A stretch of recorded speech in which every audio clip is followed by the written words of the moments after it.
होतं. पण 2 दिवसामध्ये आरोपीचा तपास लागू शकला नाही म्हणून पुणे पोलिसांनी 13 पथकं ही तैनात करून संपूर्ण भागामध्ये आरोपीचा शोध घेण्यासाठी पाठवली होती. अखेरीस रात्री 1:30च्या दरम्यान गुनाट गावामधून आरोपीला अटक करण्यात आलेली आहे. यामध्ये सुरुवातीपासून आम्ही या संदर्भात पाठपुरावा करतोय. आरोपींनी ज्या पद्धतीने अत्याचार केलेला आहे त्याची सगळी तीव्रता पाहता अतिशय दुर्दैवी चिंताजनक या घटना आहे. त्यामध्ये आरोपीला फाशीची शिक्षा झाली पाहिजे यासाठी राज्य महिला आयोगाचा पाठपुरावा राहील आणि यामध्ये फाशीची शिक्षा होईपर्यंत आम्ही तर पाठपुरावा करूच, पण अशा घटना घडूच नाही याच्यासाठी पोलिसांचं पेट्रोलिंग असेल, त्याचप्रमाणे आगारामधली सुरक्षा असेल, मदत कक्ष असतील, सीसीटीव्ही कॅमेरेज असतील, या सगळ्यांची माहिती घेण्यासाठी आज मी स्वतः 1:30 वाजता कलेक्टर ऑफिसला आहे. हो, रुपालीताई, तसं बघायला गेलं तर ही घटना अतिशय दुर्दैवी होती, चिंताजनक होती आणि आता एसटीच्या प्रवासाबाबतही महिलांच्या सुरक्षेबाबत परिवहन मंत्र्यांनीही काही आदेश दिलेले आहेत. तर महिला आयोगाकडून काय एसटीच्या सुरक्षेचा प्रवास महिलांचा अधिक सुरक्षित व्हावा यासाठी काही उपाययोजना केल्या जातील? ही घटना घडली म्हणून केवळ त्यावर बोलणं योग्य वाटत नाही. आम्ही गेले 3 वर्षापासून प्रत्येक जिल्ह्यामध्ये जनसुनावणीला जाताना आम्ही परिवहन विभागाचा आढावा घेत असतो. इतकंच काय, आता 10 दिवसापूर्वी मी छत्रपती संभाजीनगरला असताना त्या भागामध्ये असलेल्या पैठणच्या परिवहनमध्ये आम्ही व्हिडिओच्या द्वारे कलेक्टर ऑफिस मधून हिरकणी कक्ष असतील, स्वच्छतागृह असतील, या सगळ्यांची पाहणी केलेली होती. त्याच्यामुळे सातत्याने आमचं त्याच्यावरती लक्ष आहे. पण अजूनही काही त्रुटी राहत असतील तर त्या निश्चितपणाने आम्ही भरून काढू आणि हा प्रवास महिलांसाठी, विद्यार्थिनींसाठी, युवतींसाठी हा सुरक्षिततेचा व्हावा. त्याच्यासाठी निश्चितपणाने अतिशय चांगल्या पद्धतीने गांभीर्यपूर्वक आम्ही लक्ष देऊ. धन्यवाद रुपालीताई, आपण दिलेल्या या सविस्तर प्रतिक्रियेबद्दल.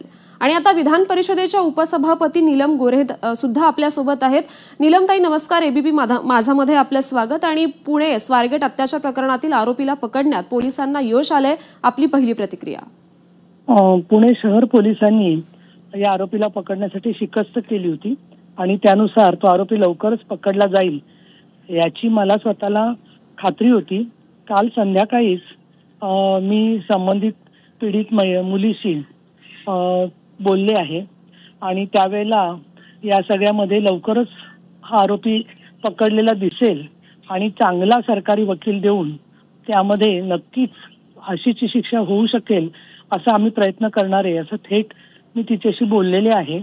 त्याचबरोबर पुढच्या सगळ्या प्रक्रियेमध्ये जे काही तिला मदत लागेल तर आम्ही सगळ्या सामाजिक संस्था आणि मी विधान परिषदेचे उपसभापती आहेच, परंतु एक आमदारही आहे आणि त्यामुळे न्यायाच्या बाजूने आम्ही तुझ्यासोबत उभं राहणार.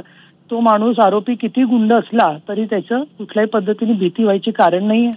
न्याय व्यवस्था सुद्धा अगदी रोखठोक योग्य ते निर्णय देत असते, अशी अनेक उदाहरणं देखील मी तिला सांगितलेली आहेत.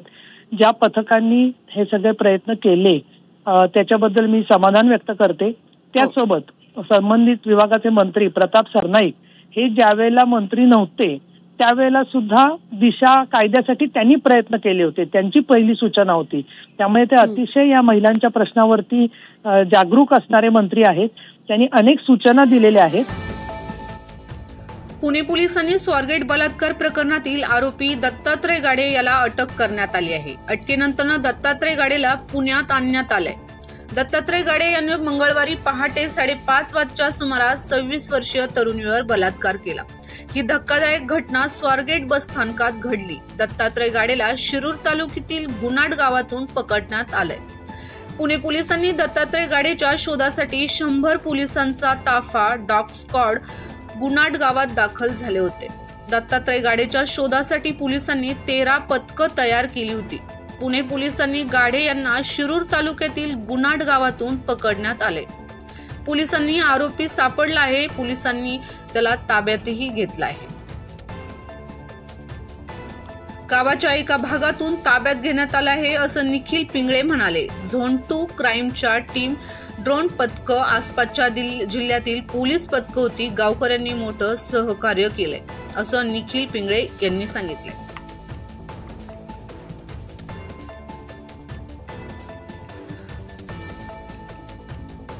गाडे यांच्या अटकेमध्ये गुन्हाड गावातील पोलीस पाटील आणि ग्रामस्थ यांचं मोठं सहकार्य पोलिसांना लाभलंय। गाडे यांना पोलिसांनी स्वारगेट पोलिसांच्या ताब्यात दिलं असून या संदर्भात पुढील तपास त्यांच्याकडून करण्यात येईल।